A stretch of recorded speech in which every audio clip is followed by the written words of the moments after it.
안녕하십니까. 성형외과 전문 의적입니다. 자, 오늘 주제는 이제 늑연골 코수술.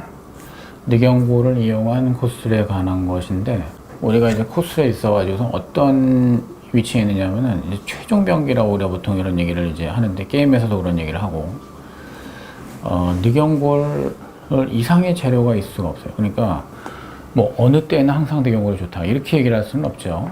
이제 그 무슨 얘기냐면은 비중격이나 귀연골이나 뭐 또는 이제 뭐 자가침피나 뭐 여러 가지가 있는데, 자, 이런 거 다 안 될 때, 이것도 안 되고 저것도 안 되고 이 사람은 도저히 뭐 어떻게 할 방법이 없다. 자, 이 경우에 등장하는 거라는 거예요. 그러니까 최후의 방법이라고 하는 거죠. 그래서 자, 늑연골까지 들이댔는데 근데도 문제가 생겼다라고 하면 그 다음에는 없는, 우리가 이걸 빼낼 생각했다고 하면은 그걸로 반드시 승부를 봐야 된다라고 하는 이제 그런 면에서 쓰는 이제 재료라고 하는 거예요. 이제 그게 늑연골입니다. 그래서 늑연골 코스를 갖다가 우리가 이제 계획을 했다라고 하면은, 자, 이게 더 이상 물러날 때는 없다는 거예요. 네, 그런 의미에서 어떤 최종 병기, 이런 식으로 우리가 이제 표현할 수 있는, 네, 그런 재료다 라고 말씀드릴 수 있어요. 그래서 사실은 가장 좋은 건 뭐겠어요? 그 전에 귀연골이나 비중귀연골 가지고 웬만하면 끝을 보는 게 가장 좋아요. 그거 쓸 때까지는 그래도 뒤가 있거든요. 근데 늑연골이 나왔을 때는 이거는 마지막이야, 이런 어떤 절박함 속에서 이제 하는 수술이잖아요. 비용도 상당히 많이 들고 시간도 많이 걸립니다. 그래서 물러날 데가 없을 때, 이걸로 끝내야 될 때, 딱 그때 이제 우리가 나오는 이제 그거라고 이제 보셔야 돼요. 자, 늑연골의 가장 큰 장점이 뭐겠어요? 자, 다른 거는 뭐 이런 데다 이제 쓰는 거니까, 이제 코는 우리 얼굴에 있는 거잖아요. 그러니까 얼굴에 있는 걸 갖다 오히려 쓰다 보니까, 이거는 코에서 가까운 데 있는 거를 이제 사용하는 거니까 양을 이제 풍부하게 해서, 이 얼굴에서 우리가 뗄 수 있는 게 뭐 양이 얼마 되겠어요. 자, 이건 이제 몸통에서 나오는 거잖아요. 그러니까 그만큼 양이 풍부할 수밖에 없죠. 상당히 많은 양을 다 있을 수가 있고, 뭐 흡수도 당연히 적은 거고요. 그리고 그래서 이제 가장 이제 이상적인 재료라고 할 수가 있어요. 이제 단지 이 부분이라고 하는 여기 흉터가 이제 남는 거를 갖다 우리가 가릴 방법이 없잖아요. 누구나 깊이 고민을 해가지고 이거 하지 않으면 도저히 안 되겠다라는 이제 그런 정도의 상황이 왔을 때만 이제 사용이 되는 방법이라고 볼 수 있어요. 자, 보통 일반적으로 절개하는 위치는 여성의 경우에는 이제 유방의 밑주름선 이제 그거 정도에서 이제 뭐 뗄 수 있다, 이제 이렇게 보셔야 돼요. 그러니까 7번 늑골을 보통 이제 가장 많이 선호를 하는데, 뭐 6번, 7번, 8번 다 되지만은 7번 늑골이 있는 위치가 일반적으로 이제 그 밑주름선보다 조금 위쪽이에요. 그게 흉터를 가장 잘 가려주거든요. 그런데 남성들 같은 경우 어떻게 할 것이냐, 이제 그거는 이제 조금 더 이제 그 흉터 보일 각오를 좀 해야 되겠죠. 자, 그런 부분이 있고, 보통 이제 째는 길이는 한 2cm 정도 세게 돼요. 이제 근데 경우에 따라 조금 더 길게 하는 경우도 있고 더 짧게 하는 경우도 있죠. 자, 이거를 뭐 1.5cm 뭐 이렇게 뭐 아주 조금만 하면 안 되냐, 짧게 하면 짧게 할수록 더 많이 벌려야 돼요. 그러니까 흉터가 적게 남으려고 하면은 트라우마를 적게 주는 거예요. 그러니까 막 이제 어거지로 당기고 막 이제 누르고 뭐 이런 걸 하지 말아야지 흉터가 적게 생기는데, 근데 수술이 얌전하게 되려고 그러면은 창이 넓어야 돼요. 그래서 시야가 이제 넓어야지 수술자가 실수도 덜 하고 더 빨리 끝낼 수가 있고 환자에게 고통도 덜 줄 수가 있는 거예요. 위험도 더 덜 하고. 근데 오로지 단 하나 흉터 적게 남기겠다고 그 모든 거를 갖다 희생시키게 된다 그러면은 실제적으로 수술할 때는 안 보이니까 자꾸 더 당긴단 말이에요. 이렇게 되다 보면은 깨고 나면 환자는 더 아파요. 하도 이제 당겨야 됐으니까. 그리고 흉터는 더 심하게 남는, 이제 그런, 짧아도 이제 심한 흉터가 되는 이제 그런 경우들이 있어요.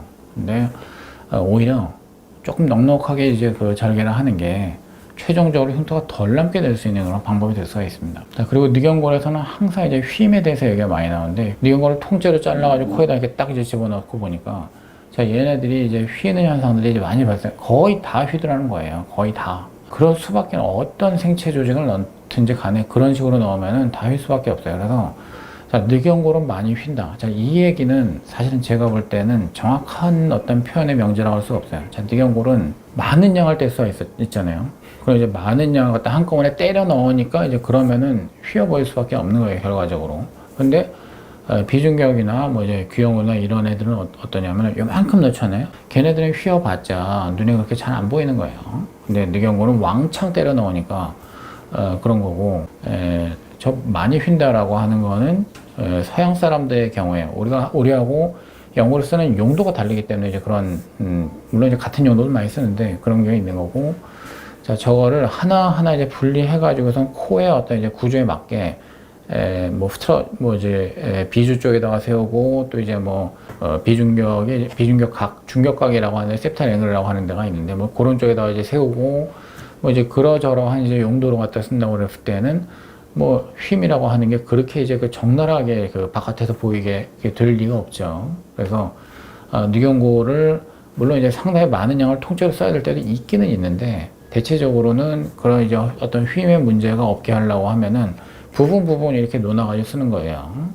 그래서 늑연고는 항상 휜다. 자, 이 얘기는 실리콘 대용으로 늑연고를 써야 되는 그런 어떤 사실 절박한 상황에서 이제 그런 경우가 있긴 한데, 자, 그 경우가 아니면은 이제 늑연고를 특히 더 많이 휜다라고 할 수는 없어요. 그리고 저거를 쓸 때 이제 늑연고 자체도 또 이제 약간 이렇게 이렇게 이제 부메랑처럼 나오는데, 최초에는 이제 장면은 이런 식으로 절단을 해가지고서 이렇게 쓰게 된다.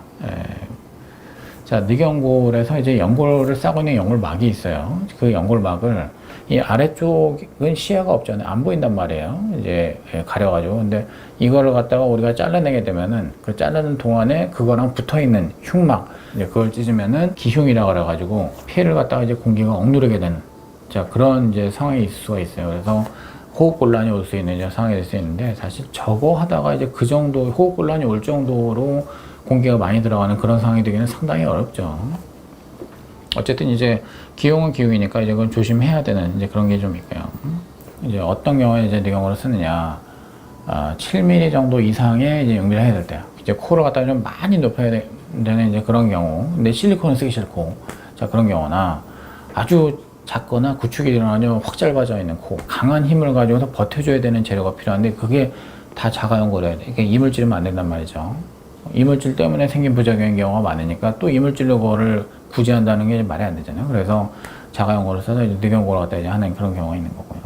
그 다음에 이 사람은 귀연골도 썼고 비중연골도 쓰고 다 썼어요. 이제 더 이상 쓸 게 없어요. 자, 그래서 이 식물이 소진된 경우, 그럼 남은 거는 늑연고밖에 없다. 자, 이런 경우. 또 이제 염증이 아주 심한 코, 이제 이 경우는 대형 구축이 심하게 일어났기 때문에 좀 짧아져 있고 하기 때문에 늑연고를 써야만 해요. 그리고 뒤틀리거나 부작용이 심한 코, 자, 이런 거 제거해야 되고, 그런 경우도 늑연고를 써야 되죠. 대부분의 코스에서는 코끝의 높이가 유지가 안 돼서 제출하는 경우들이 굉장히 많기 때문에 코끝이 짧아졌다거나 높이가 낮아졌다거나 이거를 잡기 위해 가지고서는 이 연고를 갖다가, 늑연고는 상당히 단단하니까 단단한 이제 그 강도를 갖다 이제 이용해서 연장을 시키거나 이제 높이를 갖다 더 주기 위해 가지고 쓰는 경우들이 거의 대부분이니까 이런 식으로 이제 그 재료를 사용해서 만들게 됩니다.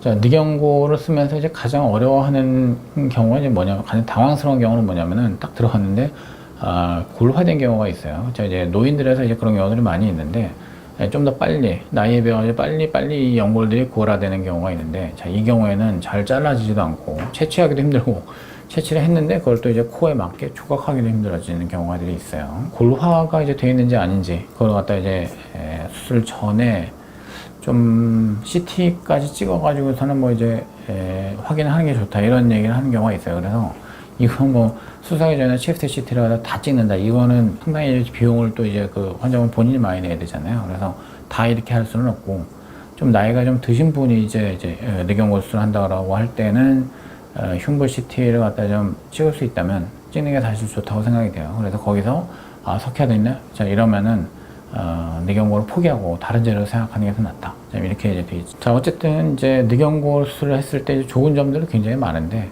부작용 합병증이 뭐냐면 쭉 역을 하면은 휨이 있고, 그 다음에 기흉이 있고, 다 설명했었고요. 그 다음에 장액종이 생기는 경우가 있어요. 자, 여기 떼어냈는데 떼어낸 양이 너무 많다, 이제 그러면은 빈 공간이 이만큼 있으면 거기에 물이 차는 경우가 있어요. 장액종인데 대부분의 경우는 그냥 이제 한두 달 있다 보면 흡수가 되는 경우가 많습니다. 그 다음에 이제 흉터, 앞에서 말씀드렸듯이 이렇게 튀어나오는 식으로 우리가 비후성 반응이라고 하는데, 그런 비후성 반응이 만약에 생겼다라고 하면은 그거를 이제 스테로이드 치료를 한다거나 이제 흉터 관리를 한다거나, 자, 이런 식으로 해서 좀 이제 관리할 수가 있어요.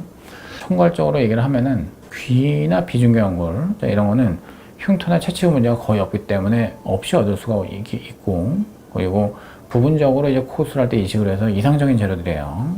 그런데 그 정도로 안 될 때, 더 큰 규모의 어떤 이제 그 이식이 필요할 때, 그때는 뇌경골을 쓸 수밖에 없습니다. 그래서 뭐 통증, 뭐 기운, 뭐 이런 어떤 이제 위험 부담들이 있지만, 그럼에도 불구하고 자 이거밖에 없다. 자 이런 경우에는 뇌경골 수술로 이제 들어간다는 거죠. 자 오늘은 이제 뇌경골 코술에 대해서 한번 이제 쭈루루 얘기를 좀 해드렸고요. 경청해 주셔서 고맙습니다. 이상으로 마치겠습니다.